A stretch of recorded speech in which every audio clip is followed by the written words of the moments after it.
I'm excited about this one. Roy Smalley, my favorite baseball storyteller of all time, is here with me. We are at the Local, the Great Irish Pub in downtown Minneapolis. This is Jim Souhan. This is the podcast, SOUHAN-UNFILTERED.com. You can always find this and other podcasts at that website. We also have an iTunes app. I don't know how to use it, though, so you have to figure that out for yourself. Before I start with Roy here, I wanted to welcome Josh Petzel, General Manager of the Local. This is my second show at the Local. We're going to be doing every other Wednesday, 5 o'clock here, and having sports, sometimes music conversations, sometimes just very random conversations.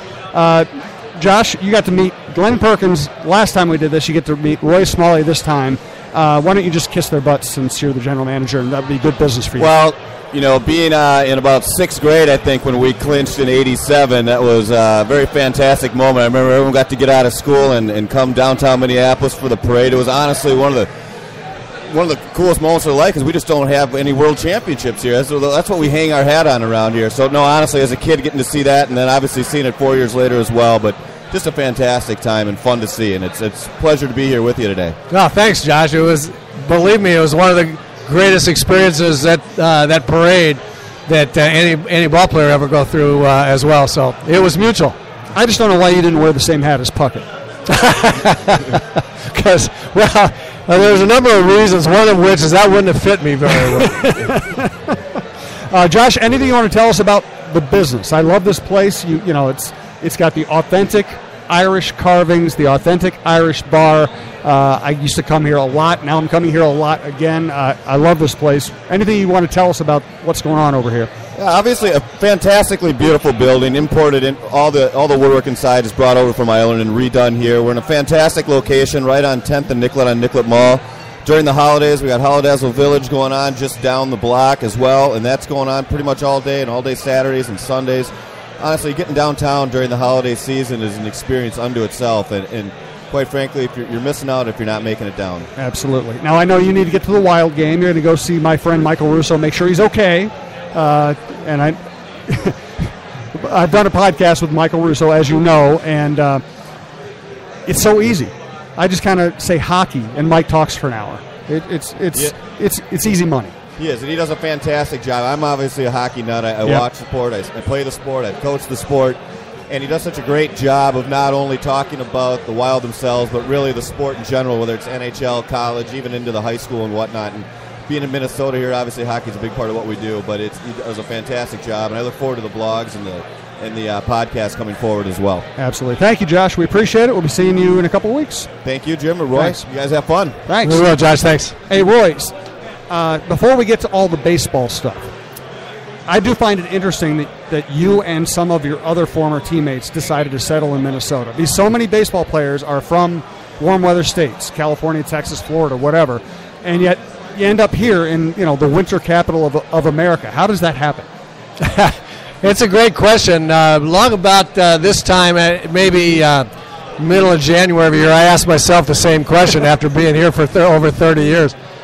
But yeah, I think it's a combination of things for most players. I'll only speak for myself. I grew up in Southern California, and when I got here to play for the Twins, I met Christine, who ultimately would be my wife. Her family was from here. She was pretty much entrenched here in Minnesota, and then all three of my kids were born here. And by the time we won in '87. My kids were in school. Jeffrey was in 2nd grade, and my twin girls were in preschool. We won the World Series. I'd played 9 of my 13 years here in Minnesota. People treated us so well here. I had such a great, I think, sense of community with the folks here. And so then it was a question, okay, what am I going to do now after we just won the World Series? I've retired. Am I going to go back to Southern California? My family was no longer there. Her family was here. My kids were here. We were treated well, just wonderfully well here. We had just won the World Series. Time for my next career. Why wouldn't I start it here? And so, that's what I did. It was, and let me tell you something. I've lived all over the country, literally, and in one fashion or another, whether it be spring training or playing in Texas for the Rangers, playing in New York for the Yankees, in the minor leagues, different places. Every place has negatives. Every place. The negative here happens to be, if you're a warm weather guy like me, it happens to be how cold it is in the winter, and I don't do winter sports and that kind of thing. For the longest time, it was in my contract. I couldn't, so I just never did. So that's the negative for me here. But you have to look at all the places you could live and pick out the negative or two, and say which one do I hate the least, right? And so that's where I am here in Minnesota. I love it here through Christmas, January, February, but literally the only thing that I don't like about Minnesota winter is how long it is. I like seeing my plants come up in my garden. Yeah. I would like to see them in March like they are. I'd like to, you see Washington, D.C., and cherry blossoms are out in March, and the buds on my plants are coming out till the 1st of May. Yeah. I feel like I missed 2 months just of length of winter. But other than that, I couldn't go back to L.A. I go back there now. I can't. I drive on the freeways. I can't stand it. I can't stand the people, numbers of people, the smog, and all that. So you pick your negatives and you say, I like everything else about it. Well, I had a similar experience. I came here from Dallas, and I didn't think I'd be here very long. I thought it was just a career move. I was young. I just wanted to kind of get my career going. I thought this would be good for a lot of reasons. And I'm like you. I'm not a winter sports person. I don't like the winter. I like the winter up until like January 12th or something. Right. And then after that, I'm done with it. But I, too, recognize that there are negatives elsewhere. In Texas, it's so brutally hot for 3 months, you really don't want to go outside there either. Right. So, I mean, you're going to deal with something. The other thing you said, I know Ryan Lefevre very well. He was an L.A. guy. He ended up choosing the University of Minnesota, and then he ended up working in the Midwest. I mean, he always told me he would never go back to L.A., never. And I guess maybe, I don't know what demographic L.A. is right for, but most of the people I know who have lived in L.A. don't want to go back there. Yeah, it's really interesting. I lived in Manhattan Beach for a lot of my late teen, early 20s life, and I love it there at the beach. I mean, L.A. coastline beaches are phenomenal. If I could go back there, run my business from a house or a condo in Manhattan Beach, never have to go east of Pacific Coast Highway, I might consider doing that. But ultimately, at some point in time, you got to get out and battle amongst them, and I just have no desire to do that. I'm the same. I would rather freeze than be in traffic. I have figured that about negatives. The worst traffic I've ever been in here in Minnesota is in a snowstorm where it takes me close to an hour to get home from downtown to my home in Edina. You can get hit with an hour traffic stop in L.A. at the drop of a hat for no real apparent reason. That drives me crazy. I couldn't do it anymore. Yeah, absolutely. This is SOUHAN-UNFILTERED.com. My guest is Roy Smalley, FSN Twins announcer, former Twin, former big leaguer for a number of teams. I had a fan ask me on Twitter to ask you about some story related to In-A-Gadda-Da-Vida. Does that ring a bell? And if it doesn't, that's okay. It was just a random Twitter question. I'm trying to think what it might be. I mean, it's I make a lot of jokes about that song. It was that hit me right where I lived in high school. That was my era. So you're kind of a metal guy, and, huh? Well, I was in late junior high school and it's funny. That's why I was a metal guy. I was I liked that.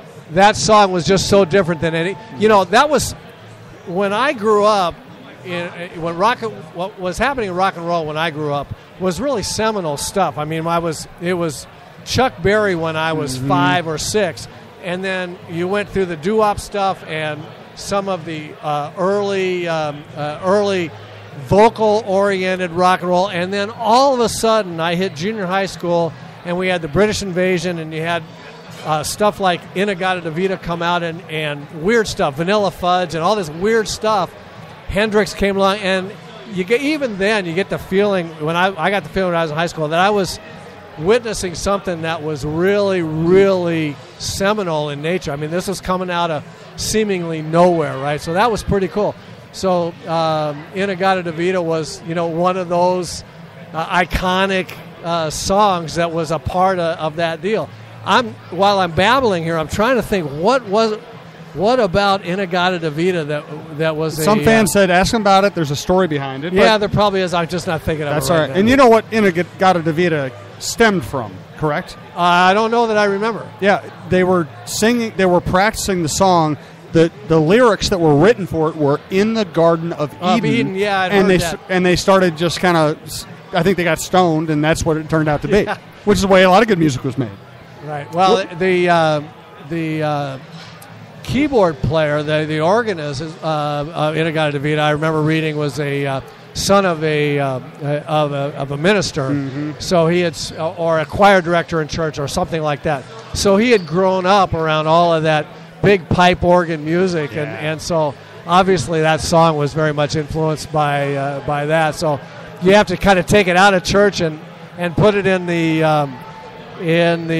marijuana infested time, and Inagata Vida came out. I'm envious. I mean, there aren't many times I'm not the kind of person who thinks, oh, geez, I should have lived then, or I should have done this. But man, to be not only alive, but alive and sentient at the time when that music was coming out, I would have loved to have been there. Oh man, it's just like when Led Zeppelin came along. A whole lot of love. It's like, where did that come from? Kidding. And then you had all that.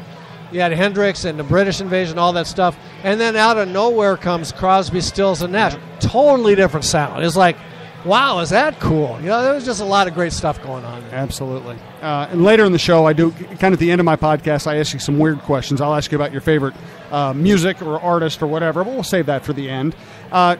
Before we get to more straight-up baseball, I was talking to Chad Greenway the other day, and this was kind of in the wake of Matt Khalil, knocking the hat off the fan and getting in trouble for that. And Greenway said, and he wasn't really ripping Khalil, he was just directly answering a question about that kind of stuff.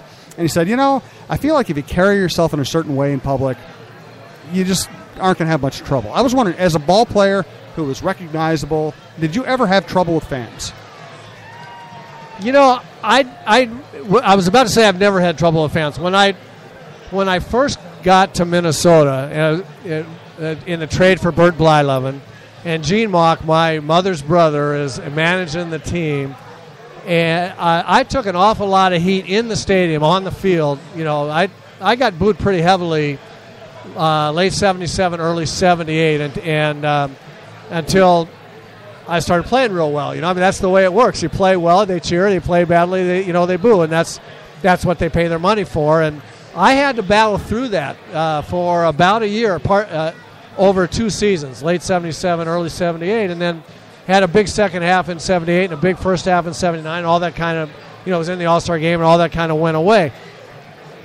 I will say, though, that outside the ballpark, I never, even when I was being booed relatively lustily in the ballpark, never had a problem with people outside the ballpark. There were never any confrontations or anything like that. So, I think there's a lot to what Chad's saying about that. I think it has to do with how you carry yourself and the respect that you give the game, the respect that you give the fans, the understanding that, they're going to do what they're going to do. Look, nobody likes being booed. Nobody likes, taking the heat that you take. But it comes with the territory. And I've always been, as much as I love Charles Barkley, for example, I love how candid he is, how honest he is. I agree with most everything Sir Charles says. The one thing that I've always vehemently disagreed with back when he was playing, he said, "Look, I ain't no role model," and I disagree with that. I think that's part of the deal. You get to play a little kid's game. People come out and watch, and pay a lot of money to watch, and they cheer you and they boo you, and you get recognition and notoriety, and you make money, and you still get to play the game. Part of the dues is being a role model. I don't know why you could possibly think otherwise. And I've always felt like the game is so important in people's lives, so important in my life. Why would I do anything to ever mess that up in somebody else's mind or life? Or I get fan mail sometimes. I got one of the most touching things I ever got. Someone sent me a letter that thanked me for being what actually got his father and him back together. He was going through adolescence. He and his father were at odds, weren't speaking, at all. And they both like baseball, and they both kind of latched on to me for whatever reason as it being, fans of mine. He said, their favorite player, and they started talking around the dinner table about me and about the Twins, and it got them back on speaking terms, and they not only on speaking terms, but they got close again over that. I mean, I got to tell you, that's so humbling, and you don't know, you have no idea what's going on in people's homes, in people's lives. You're just out there playing, and people are cheering and booing, but you don't know what's really going on out there. And it's stories like that, it just slaps you right in the face and say, man, I'm so honored and humbled by that story. I'm so glad I didn't mess up by saying I ain't no role model or confronting fans about. I'm very thankful about that. That's a tremendous story. I'm glad you told me that. Thank you. It seems to me, as a player, fans are bound to be fickle depending on your performance. I would guess that as a broadcaster, you might be just as beloved because you're in people's living rooms, you're telling them stories. I mean, what's your experience? Do you feel that? Yeah, I think beloved is too strong. Is a word I'm not going to put on myself, but I have gotten really, really nice comments. I have people from high school and college coaches stop me on the street and say, I've been in this game a long time. I thought I knew, most what there is to know about baseball. I listen to you, and I hear something I didn't know every time. That is as good a compliment as I could possibly get. It's why I do that on top of my own business and all the other things that I want to do in life and with charities and my family and playing golf and different things. It's what keeps me going and wanting to continue to do some broadcasting is just comments like that, because I love the game of baseball, and if I can impart some kind of knowledge or education to people, I know the more you know about the game, the more you love it. And if I can get people to love it like I do through knowledge of what's going on, and that's what keeps me going. And so comments from people that are in the game, like high school coaches, college coaches, former players that said nice things, all the way to little old ladies who will come up to me and said, I had no idea. I listened to you, and I kind of get the game now. I had no idea. I mean, that's cool. That's cool stuff. I love to hear that. Why do you think baseball's different in that way? Because, football players don't necessarily love football. They might love the game day experience. They might love what the game gives them. They might love the status of being a football player. I don't think there are many sane people who love going out and smashing heads. And basketball, I think basketball players do love basketball, but it's a game you play 2 hours a day. I don't think they really like practice. I think they just like the games. Hockey, I think, is a lot like football where, well, actually, I take it back. I think hockey people who are really into hockey, it becomes part of their lives as well. But it does seem to me that baseball is almost a cult for the people who love it. I don't know if cult's the right word. It's ingrained in their lives, I guess is what I'm trying to say. Why do you think baseball gets into people's blood that way? I think there are several reasons. One is that most everybody's played it in some fashion. So even if it's just going out and playing catch with your dad. There seems to be a connection that is made when you play catch. So as kids play catch with their dads and then play Little League for however long they play it, however far they go in youth sports and youth baseball, and it doesn't have to even be that far. There's a connection to the game of the purity of what baseball is. Someone's throwing a ball, you're trying to hit it, it's hard to do. When you do, it's thrilling. There's not a bone-crushing tackle or block or anything that's involved in that. I mean, every once in a while you get hit with a baseball, but you get over that, right?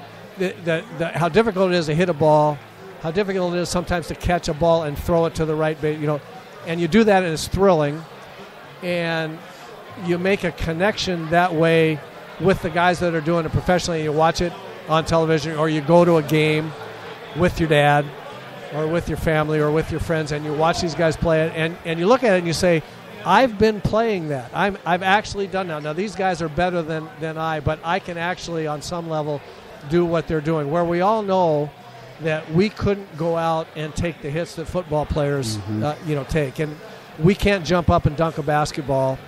And, we've all gone out and played golf, and there's a bit of a connection, but we can't play it like those guys have played it. But for baseball, somehow it feels like I'm a little closer to that guy that's playing it really, really well out there for some reason.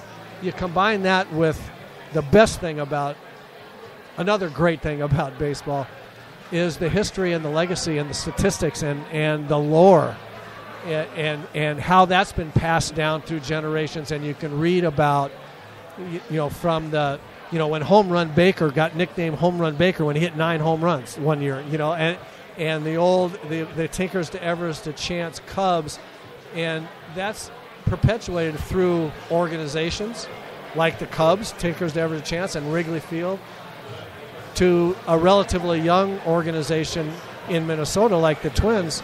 But there's Allison and Killebrew and Mudcat and Jim Cott and right through Tony and Rodney, and there is this perpetuation of the love of the lore and the stories and the fact that, all the way to the fact that I played catch with my dad. I just think it's all of that stuff goes into feeling like you're a part of a fabric of American society that's pastoral and a little bit more genteel and historic, and rather than the violence of some of the other stuff. Yeah, I agree with all that. And to add to that, it's a really sensory sport.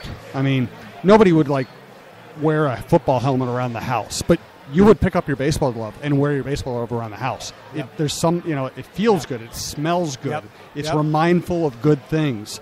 That's carried over to the ballpark too. When you go out there, it's like that's why I said it's pastoral. I mean, you got the green and the brown, of the fields, and guys are running around like it's in a field of dreams, or cow pasture or something. But you smell it. You can smell the pine tar.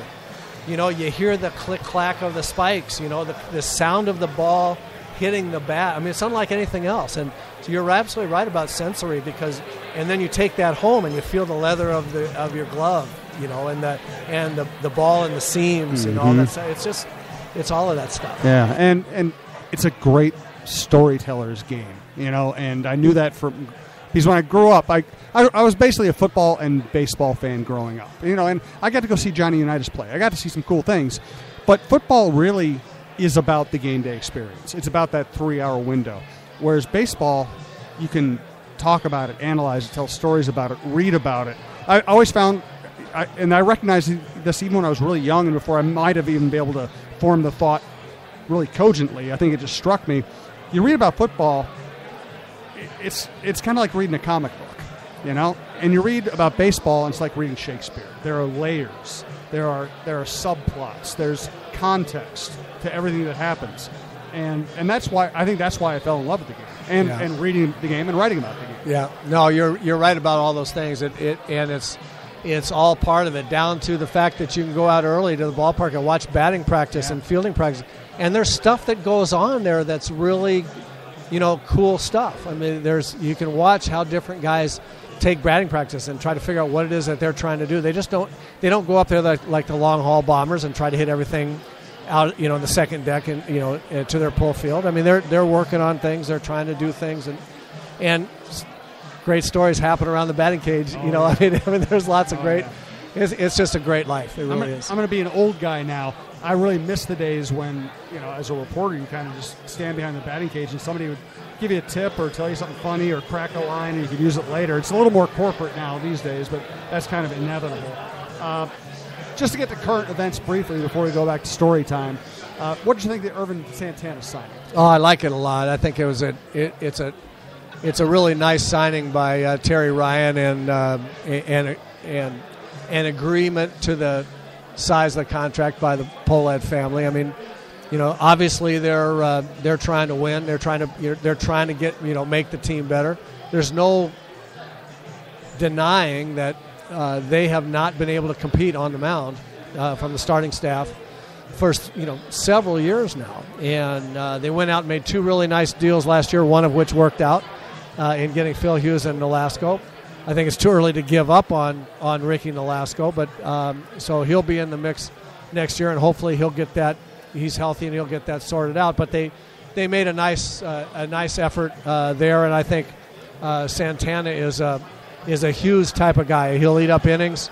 He should, if they play good defense and score him some runs, he should win 14 or 15 ball games. So I mean, you just have to give your guys a chance on the mound, to win the game by sometime around the 6th, 7th, 8th inning, and Santana's one of those guys that will do that. I talked to a lot of people last year about Nolasco, and some people hinted to me that they didn't think he was right physically and he was trying to pitch through it because of the contract. Other people told me that, frankly, didn't see him being a very hard worker, a very diligent guy. What was your read on him? It was really hard to get a read on Ricky because he's a little standoffish, and I won't say that. I don't say that in a negative word. I'm not putting any personality trait in that at all. It's just that he's not real accessible, either physically or when when you are talking to him. He's a quiet guy. He's a guy that appears to want to keep to himself a bit. So, it's hard to really know. I do know this. And I don't know anything about his work habits. I really don't. I had not heard that. And I want to back up a little bit, too. I make it a point not to inject myself deeply into that clubhouse. Mm-hmm. I've been there, done that. I know what the guys are going through. I don't want to be a guy that wants to know everything that's going on. I just want to tell people about the game, what to look for, what's happening, what's going to happen, why it happened. I like the guys. I like knowing the guys. That's helpful to me to know some things, but I don't.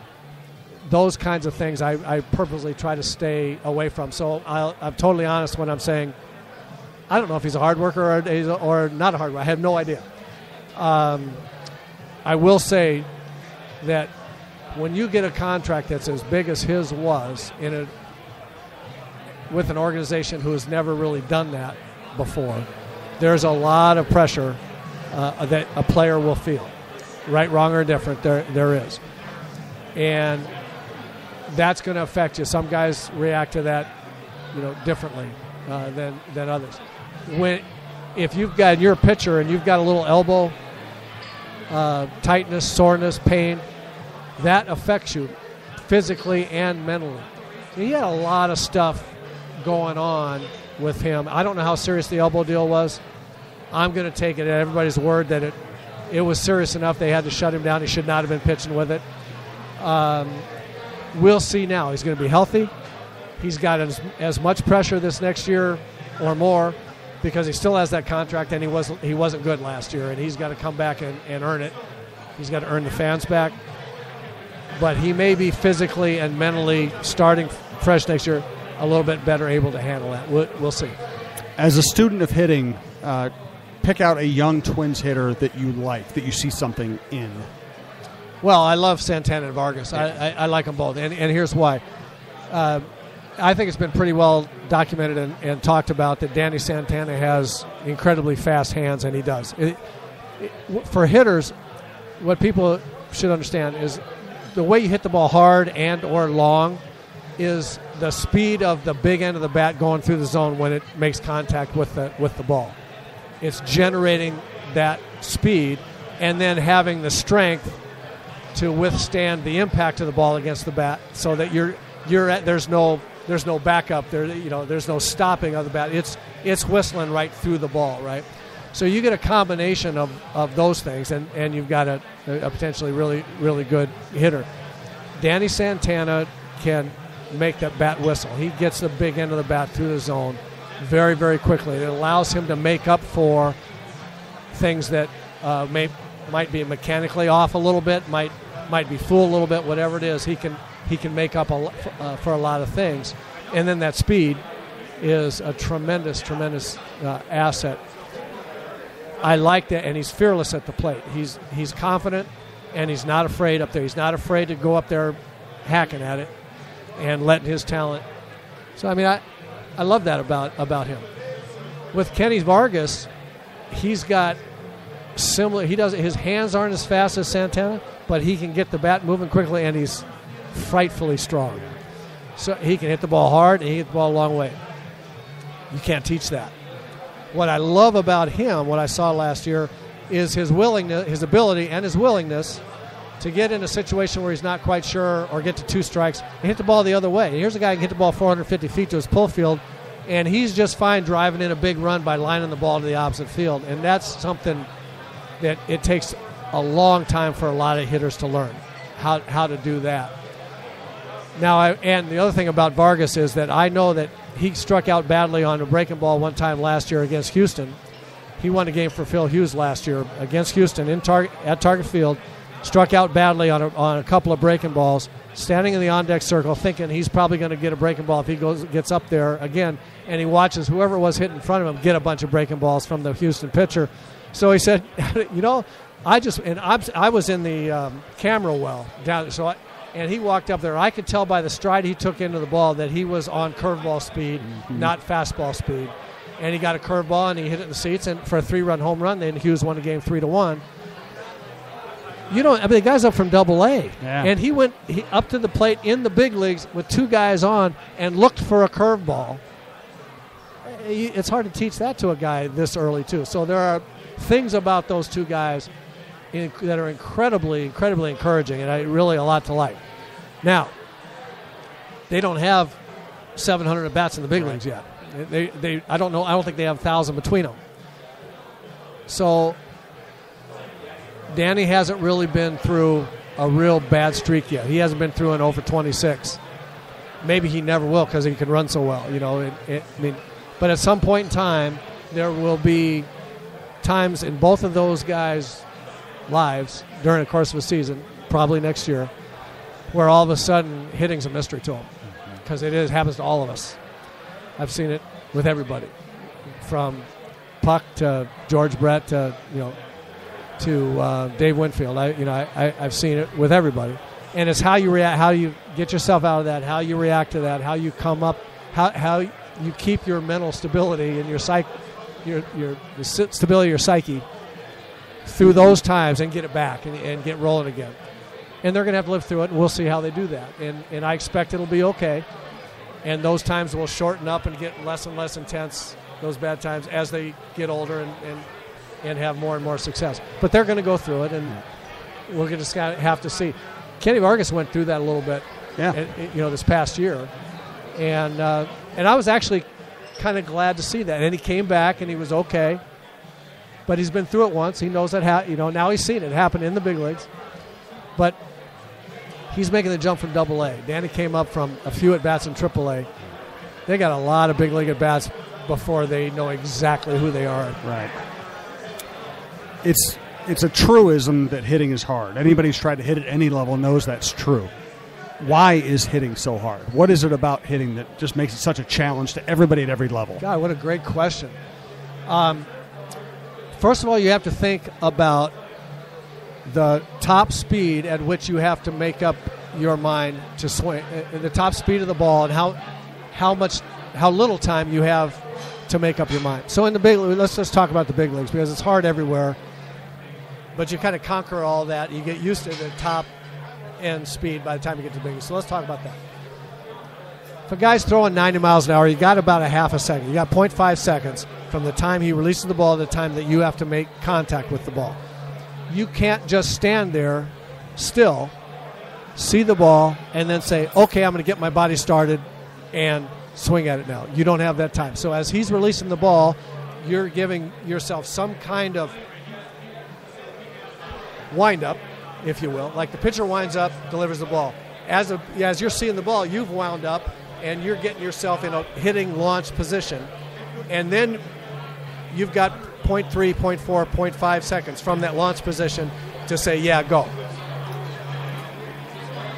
We haven't even talked about the fact that the ball's moving at you and you have to deliver a round bat that's got about, 3 inches of hitting surface against a round ball, that's got, to hit it well, about 1.5 inches or 2 inches of, hitting surface. And you got to make those connect somewhere at any speed. much less 0.3, 0.4, at any speed. If I lobbed it to you right here at the local, you may not square one up, every single one up, right? I mean, because you have to make bat and ball come together at the same time, and you've only got control over one of those things, right? And so at 0.3, 0.4 seconds, all of that stuff is happening. So that's the baseline. That's where you start. That's when someone throws from 90 to 98, and you got from 0.5 down to 0.2.5 seconds, right? So in order to get the bat head out in front, to hit the ball on the big end of the bat and drive it hard to your pull field, you've got 0.3, let's call it. And you get started early, and now we come to the second part of what makes this hard. You have to see it out of his hand and identify which pitch it is, because every pitch is not the same speed traveling on the same plane. So now, while you're doing this winding up and you know you got 0.3 or 0.4, now you have to recognize that it is a 0.3 or 0.4 pitch and get it going right now if it is. And if it's not, and you think it is, you've started. People always wonder, guy gets a slider or a curveball thrown in the dirt, and we can all see the ball went 59 feet. It didn't even get to the plate, and he throws his bat over the dugout, trying to swing it. It's because he was convinced that he had 0.3 seconds, and that ball got up there at 0.6. And he was way out in front, and he lost control of the bat. And so there's this difficulty of getting the bat to the ball anyway, and then doing it 0.3 to 0.5, and then seeing it out of the pitcher's hand and identifying early, and then squaring it up at the right speed. I can go on, but you get the idea. It's impossible. I'm always amazed. It always really brings it.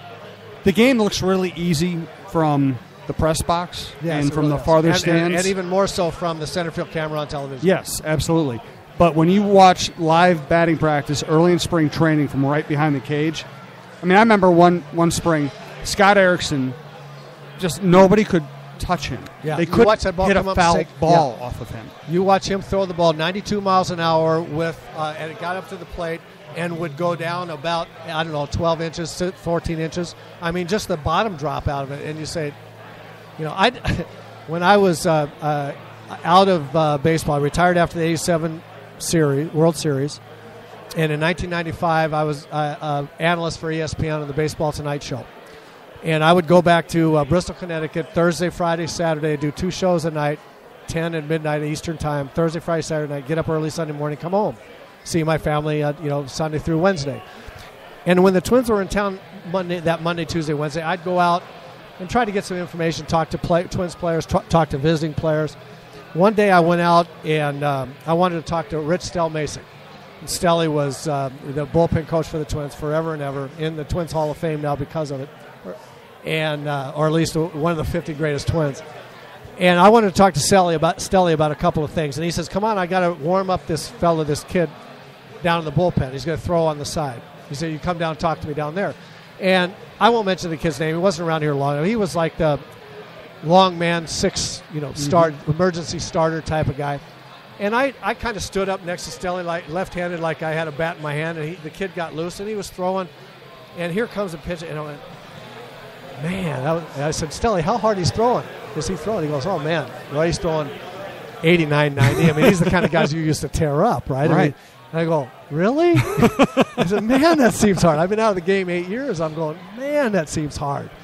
And I said, I'm going to break off a couple of sliders now. So I'm watching the slider come up, almost fastball speed, maybe 86 miles an hour, and then break hard underneath my hands. Mm-hmm. And I'm looking at that, thinking to myself, I cannot. I turned to Stelly, I said, how did I ever hit that? How did I ever hit? It looked like the most impossible thing. If someone had asked me, this guy's going to go out on the mound, you go up and see if you could touch it. I played for a lot of years. I was a pretty good hitter. I would have said, I don't think I could touch it. Yeah. And the year that I saw Erickson behind the cage, standing behind the cage, just blowing people away, nobody could touch him. He went like 8-15 that year with a 5.27 ERA. I mean, he wasn't a good major league pitcher, and you saw his stuff for the first time in spring. He said, well, nobody's ever going to touch that. It just can't happen. There's a lot of nuances to pitching and hitting, and that confrontation that's really astonishing. Those are some of the layers you're talking about. Yeah, and I try to remind myself of this too, because there are 2 contexts to professional sports. There's the context we're all used to, which is can this player help this team win a championship? Is this player worth the money they're paying him? Does he fit in here? And that's the context we're all used to, and that's fair. That's the landscape. Sure. The other context is to get to the point where you're being judged on that level, you're basically a physical genius. If not a mental genius, you're a physical genius. I mean, you're in the first percentile. Yeah, no, that's true, both physically and mentally, and we haven't even talked about the about the mental part of the game, which in hitting, when you go up there and you just can't seem to get your body off that 0.3, 0.4 speed, like Oswaldo Arcia. Yeah. When he's geared up to hit 0.3, 0.4 speed, 9 miles to his pull field, and he just can't seem to figure out a breaking ball, right? Yeah. I mean, and it takes a long time to understand that you have a little bit more time than you think. You can settle for hitting the fastball, even though it's 0.3 or 0.4 to hit it to your pull field. You got 0.5 or 6 if you hit it to the opposite field, so you can wait just that little bit longer. It helps you identify spin. It helps you see the ball better. And we haven't even talked about how hard it is to see the ball out of the pitcher's hand, because they're doing all kinds of gyrations. Their gloves in the way and their shoulders in the way, and they're throwing from a different arm angle different times, and trying to say, okay, what am I supposed to watch here as I'm getting ready to see it out of his hand? Am I trying to follow his hand all the way through his windup? Do I focus on something else and then jump up to that area up there where I think the ball is going to come from? How do I do that? There's a lot of stuff that goes into it. I covered Paul Molitor as a player. Obviously, he was a contemporary of yours. And I remember talking to him about how he took batting practice. And I also remember he might be the last player. He's the last non-steroided hitter I ever saw teams come out of their clubhouses to gather at the dugout fence to watch. Obviously McGuire, people would go watch McGuire because he's going to hit it 8 miles. But people on the opposing team would come out to watch Molitor take batting practice, and maybe the first 2 or 3 rounds, everything was a ground ball single to right field. Yep. And I talked to him about it, and Maurer takes the same approach. And his theory was you let the ball travel, you get used to seeing the ball deep into the zone, you force yourself to react late and still make good contact. I don't know. Just give me your observations of Molitor as a hitter, because to me it was like covering Einstein or something. Yeah, he was one of the most interesting and hard to decipher hitters I've ever seen, because he stood so still and had relatively. Think about Kirby Puckett. I think everybody can think about. Remember the image of Kirby, cranking up his left foot. And waggling his hands like crazy, too. And as a pitch would come, he would. And a lot of guys do this. They pick their front foot up way off the ground, and really try to have a clear. George Brett would lean way back over his back leg, right? Guys had clear hitters windups, right, to try to get back to the launch position, generate as much power as they can. Paulie would stand there, almost stock still, and you could not figure out how because you have to, just like a golf swing, you couldn't start at the top of your golf swing and then just swing forward, right? There's no way you could time. There's no way you could get any power. So that's why a hitter does what he does. It's kind of a backswing and then go. And you had to slow down. You had to take a video of Paul and slow it down to see the very, very subtle gather on the backside and on his back leg and swing, because you almost couldn't see it with the naked eye. Once you watched him for a while, you could see how he did it. But he was so still and seemed to go from stock still to lightning fast in an instant, in one of those 0.1, 0.2 type second type deal. I'd never seen anybody before or since. I've never seen anybody do that. And so his ability, and talk about fast hands. His ability to do that so that his head stayed so still, so that he let the ball, use your term, and it's the right one, travel a long way, so that he could recognize the pitch, so that he could take advantage of those lightning quick reflexes, and then the way he practiced, so that would help him do all those things. He was very, very, very good. He's a one-of-a-kind type of guy. And, as you know, early in his career, he did have a lot of motion. He waggled. You'll see tapes of him back with the Brewers and some of those big series. And all those guys, they looked like they were, had a lot of caffeine going. They were kind of jittery. And then by the time I covered him, it looked like he wasn't moving at all. And one of the great regrets of my baseball writing career is that, and obviously big picture, it's a tragedy that Puck was not healthy and it ended up ruining his career and his life. But I'm just talking strictly as a baseball fan, a baseball writer, someone who just likes analyzing the game. We came so close to having Paul Molitor and Kirby Puckett bat next to each other in the middle of an incredibly productive lineup, by the way. I think Puckett would have driven 150 runs that year had he been healthy. And it would have been the greatest contrast ever between two right-handed hitters batting in the same lineup. No question about it. And that's the other beautiful thing about hitting is there's a lot of ways to ultimately deliver the big end of the bat to the baseball out over the plate somewhere. And if you don't believe me, anybody doesn't believe me, go out to watch any game and watch how many different kind of ways guys are trying to figure this thing out. Absolutely. And how many different kind of ways really, really, really good hitters get that big end of that bat to the ball. I will tell you that the guy worth going out to watch take batting practice is Miguel Cabrera. Yeah. Because here's a guy that, like Molitor, will hit the ball to right field. The difference is Molly was grounding the ball to right field, and Cabrera's hitting him in the seats to right field to get started. He's one of the most incredible specimens. You talk about hitting genius. He's a hitting genius. Absolutely. I see the big Minnesota Twins ring on your right finger. Very proud of that. Good looking, yeah. And so tell me, just how big a deal? Because I remember having this conversation with Gene Larkin once, and Gino actually has told me in the past that he was a little disappointed. He wanted to have a better career than he actually had, but he did have the great season. He did have the great moment. He got to be part of a championship team. He ended up settling in Minnesota, and he always told me that moment really did change his life. What did being on a championship team do for you, or how did it change your life, if it did? Well, number one, it kept me in Minnesota for the rest of my days. So I guess that's a pretty big change. But a player plays dreams about getting in a World Series and then win it, if you can. And I will answer that question a couple of ways. My dad played 10 years in the big leagues, the Cubs, Braves, and Phillies in the late 40s and through 48 to 58. My uncle Gene Mock played, I think he got a total of 6 or 8 years as a player at sporadic times, and before he finally managed and then managed a long time as you know. And I played 13 years. So I added it up one time. We have, between the three of us in my family, we have 57 or 58 years of big league experience. Wow. And I got the only ring, and I got it in my last year. It's incredibly difficult. There are great players that it never even get close, and that's what you play for, right? I mean, and so what did it mean to me? It was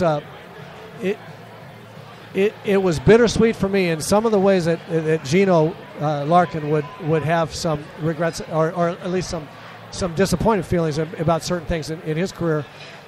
I felt the same way because I was at the end of my career as a part of that 87 Twins team. And didn't know at the time it was the very end. I thought I might play 2 or 3 years, but it was. I could see it, at the end of the tunnel, right? And it was bittersweet for me because I would have loved to have been in the World Series when I was playing shortstop and leading the league in putouts, assistant double plays, and hitting 24 home runs and driving in 95 runs. I would love to have been in the World Series that year. Yeah. I would love to have been in the World Series when I played for the Yankees, I was playing shortstop and hit 20 home runs. Let me see what I can do when I'm, in the prime of my career, right? Having said that, you don't always get what you want, and I take it as a real validation and kind of crowning moment of my career because I did contribute a lot to that team. I was a part of that club. I had a 13-year career. Best statistically happened much earlier than that. But it doesn't matter because it's all part of the same body of work now, and I'm real proud of that. So it's changed my life in a lot of ways. It's made me very, very close to this community. I wear the ring because I feel like it's almost a community ring. Yeah. People love to see it. I love to show it to them, not because it's mine, because it's ours. Mm-hmm. before the first game of the '87 World Series, Gary Gaetti and I walked down the however many steps that was from the locker room down to the playing I used surface. to know. Yeah, I used to know too. So I used to run them up and down, to get loose. And we got in the dugout, walked up the 3 steps to the field, and Gaetti's nickname was the Rat. And we looked down the field, and already the bunting's out, and some big signs are out. Fans have put up, "Take the monkey off our backs. Make us losers no more." Wow. And I turned to Gary and I said, "Holy cow, Rat. I thought we were just playing a ball game. We're playing for the collective psyche of a whole state." And you were. And we had no idea. But and I understand it now. After that, I got it. That was a little bit more pressure too. It's like we're just trying to win. We really got to win here. This is important to people. And so I think that's made us. That's been a change, an impact on my life. To be a part of the community that we did that together. Yeah. It's just wonderful. Who were your favorite teammates then, and who do you still feel close to now? Gaetti was a good buddy of mine. Randy Bush, Kent Herbeck, Timmy Laudner. That core group of guys that played in Orlando together and came up. I liked everybody. We had such a great bunch of guys on that '87 club. There wasn't a guy. I could list all 25 of them and said he was a great teammate. He was a great teammate. He was a favorite. I loved all of them. I really did. I liked all. Puck was a great teammate. But Gladden scared you a little bit, right? Gladden, there's no accounting for Gladden. He still does. There's still no accounting for that. Danny Gladden's a great teammate. Yeah, he was a great teammate. Didn't always understand it, where he was coming from, but and still don't. No, and sometimes he crossed his eyes when he's talking to you, which can freak you out. I love him, and loved him, and love him, and still feel that way about him. But I guess for the most part, the guys that I kind of connected with are, Gaetti and Randy Bush and Lods, Herbeck. I will say Donnie Baylor's, and I'm still friends with all those guys. Don Baylor and I were first teammates in New York. Mm-hmm. Got to be really, really good friends. Andy McPhail came to me in August of '87, so we got a chance to get Baylor. What do you think? And I said, well, if you don't, you're not the genius general manager that I think you are.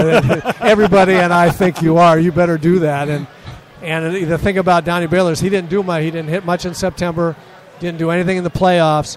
But he hit the biggest home run in the World Series. And everybody remembers Herbie's grand slam, and of course that was gigantic, and that won us. That got us to Game 7 when he hit the grand slam in Game 6. But what people don't remember as much is that Donnie Baylor hit that 2 or 3 run home run against John Tudor. Right. Tudor had always beaten us. Left-handers had beaten us all year. That's why we got Baylor. He hadn't done anything. We're down 5-2 or 3 in the 5th or whatever inning that was, and I'm sitting on the bench thinking, this is bad, because that's a win-or-go-home game right there, and it looks like it's going to be Tudor and Todd Worrell, and it's a go-home deal because we couldn't touch Tudor. We got a couple guys on, and Donnie hit reached down and muscled that change up to tie the game 5-5, and then I knew we were going to win that game, and if we won that game, we were going to win Game 7. That was a turning point of that series for us. It really was. Wow. What was your relationship like with TK? Because TK he could be very difficult. He could be very hard on people, and yet he also inspired loyalty from the people who really knew him. From a lot of people who really knew him well. Yeah, I didn't know him well. That was a detriment for TK's and my relationship. He and I have gotten an awful lot closer, an awful lot better. With this time. We spent my wife and I were going to Fort Myers, not for spring training one time, but just to be down there with some friends in Naples, actually. And we happened to be sitting next to TK. He was at the window, and we got the middle seat in the aisle. And of course, I sat in the aisle, and Chrissy had to listen to Tom and to TK and me talk baseball for 3 hours across her face. A lot of people would have paid for that seat. Yeah, that was an awful lot of fun, and I love talking baseball with TK now. But at the time when he took over in '87, I didn't know him, very well, and I was a veteran guy, and again, it was clear that TK liked his guys from that Double-A team, He didn't know me. I didn't know at the time. He didn't like college guys anyway. He didn't. Stanford, bula, bula, bula. Yeah. So I was a USC guy, and so I didn't know that that might have been a bit of a bias, but I think I found that out later. But that might have been there.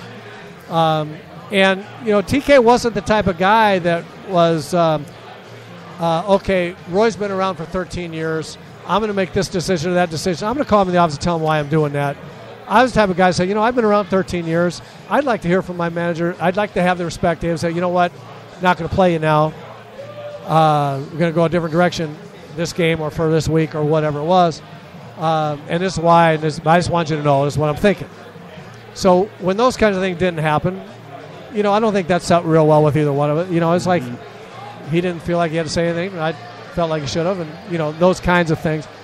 We're and it was never animosity, but it was just I wasn't close to him as close to him as I was the players, or as close to him as he was with some other players, and I recognize that. But so that's the honest answer to that question. I think we're very, very close and respectful.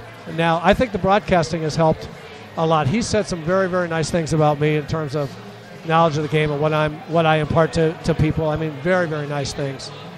He also did one of the greatest things in my career, which was can I tell you another story? Go. It's after Game 6 in '87, and my mom and dad had come and staying with us to see Game 6 and Game 7, and they actually coincidentally were living in the St. Louis area at the time, not for any reason other than coincidence. They came up and were staying at our house.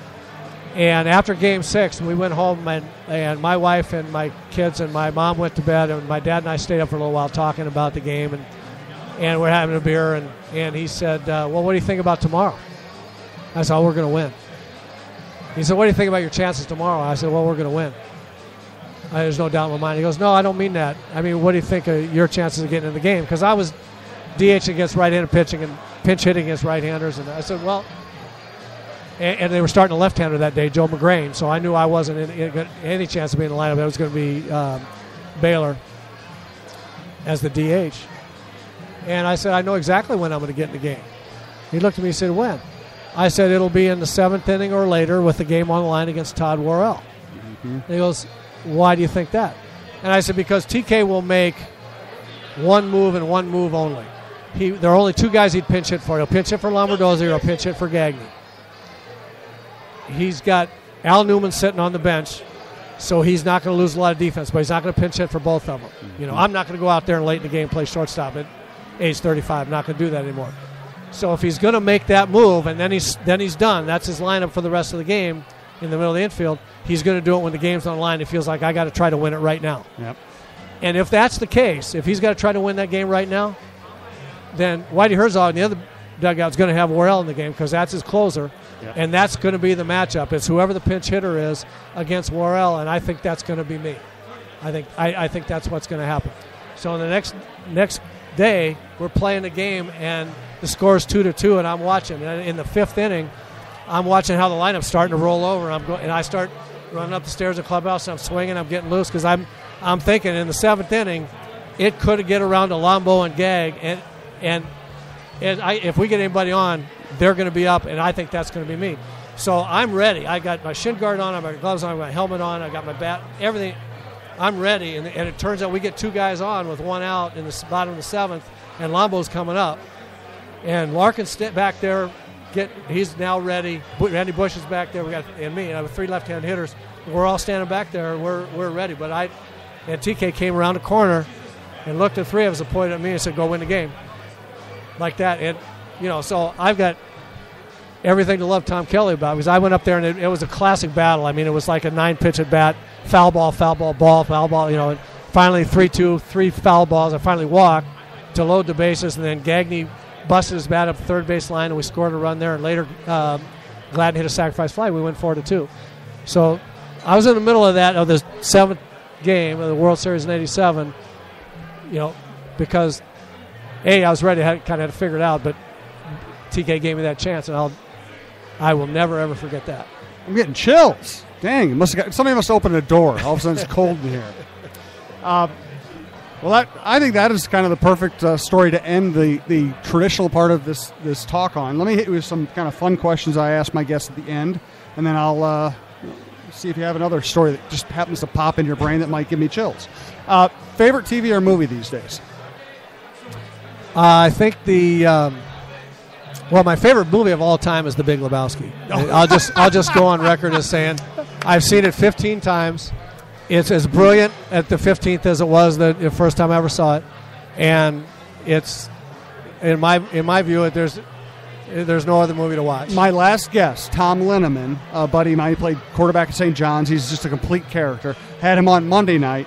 Big Lebowski. Well, absolutely. You have to watch it. You and Tom could not be any more different. You have to watch it 3 times before you really get it. Yep. And then you watch it however many more times you want, because you'll see something different every time and hear something different and laugh just as loud every time. It's brilliant. So that's my favorite movie.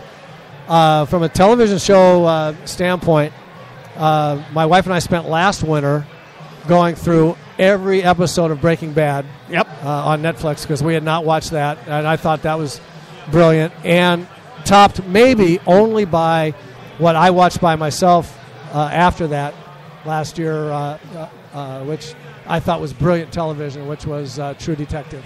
You know what? I really thought that we're on the I saved that one. We're on like the 5th episode right now. Yeah, I thought that was great. About as good a television as I've ever seen. So between those two, I've been into The Voice. I love I love The Voice just because again, it's like sports. It's human drama. It's human performance at a time when you have to bring it, right? And I think that's pretty cool stuff. And I'm a music fan, so.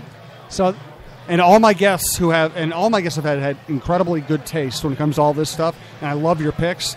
I just have to say, Justified. You got to check out Justified. Okay. It's on FX. Go back and watch from the beginning. The 6th season starting like in January 20th. It's not as epic as like The Wire or Breaking Bad. It's not on that grand scale, but it might be the best written TV series I've ever seen.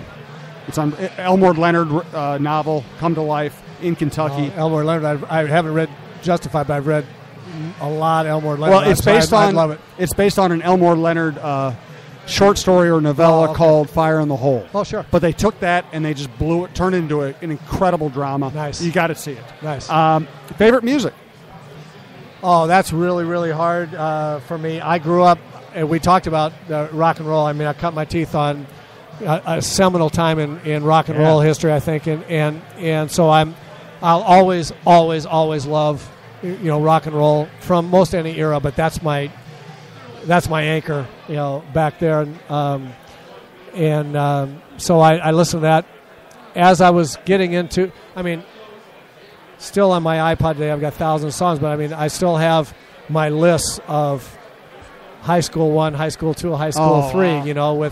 And it starts, back there with the Stones and Hendrix, and I mean, obscure stuff that like Rod Stewart singing with a group from Australia called Python Lee Jackson. I mean, there's Jeff Beck and all of this stuff, and then right through to Buffalo Springfield. I mean, what a great band! One of the great groups of all time, which begat Crosby, Stills, and Nash. With the Hollies and the Byrds, and then Hendrix, of course, but then the Guess Who, Bachman Turner, Mountain. I mean, that's all the Allman Brothers. I'd be hard pressed not to take the an anthology of the Allman Brothers to a desert island somewhere if you made me. So it's that kind of stuff. But then about the time I was senior in high school, getting into college, my dad was a jazz music guy, and he was a Dave Brubeck, Jerry Mulligan, kind of. And so I started listening to jazz music, and I fell in love. And I listened to jazz almost exclusively through, I would say, the mid to late 70s through the 80s. Big jazz music collector. So I like jazz music a lot too. I was late to the scene in 90s rock music. I've kind of gone back there now, to some of the stuff that I think is really, really cool. Some of the REM and Guns N' Roses and things that I didn't like when my kids were listening, but now I listen to. I think, God, what was I thinking? This is pretty good stuff. So I like And now I'm really into country music, and so I like the country music that I like a lot, and I listen to that. If I'm not listening to talk radio or something, driving to and from work, I'm probably listening to country music. So I'm all over the map. Have you ever listened to the Jayhawks, the local band? I have. Yeah, I had Gary Loris on last week at Kieran's, leader of the Jayhawks. Yeah. He's just great. And he did 4 songs for us. The voice is just as good as ever. Yeah, that's awesome great. Yeah, great stuff. Answer this question. I ask this because I answer this question for myself all the time. I was wrong about. Oh, wow.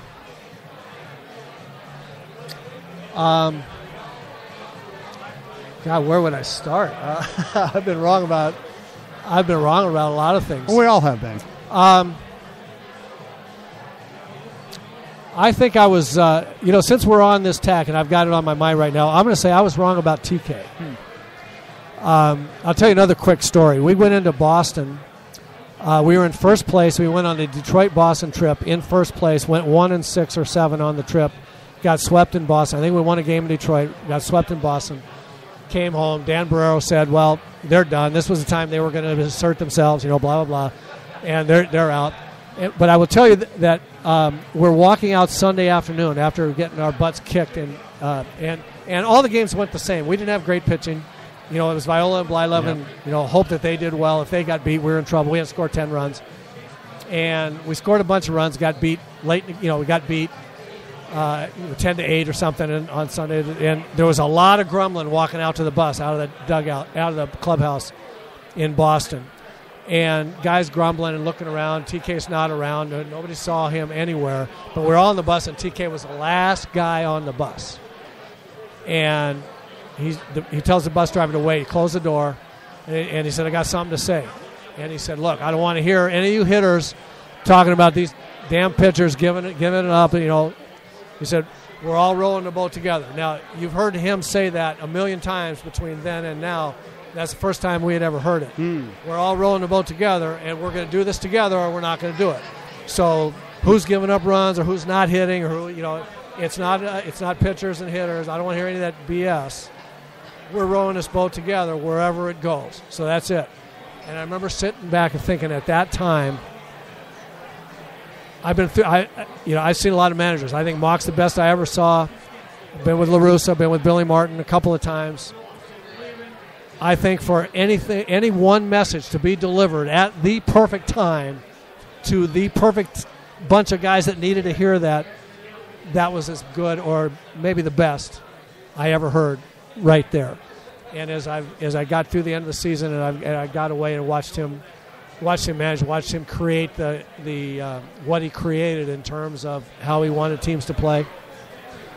He was a terrific manager, and early on in '87, I was wrong about TK.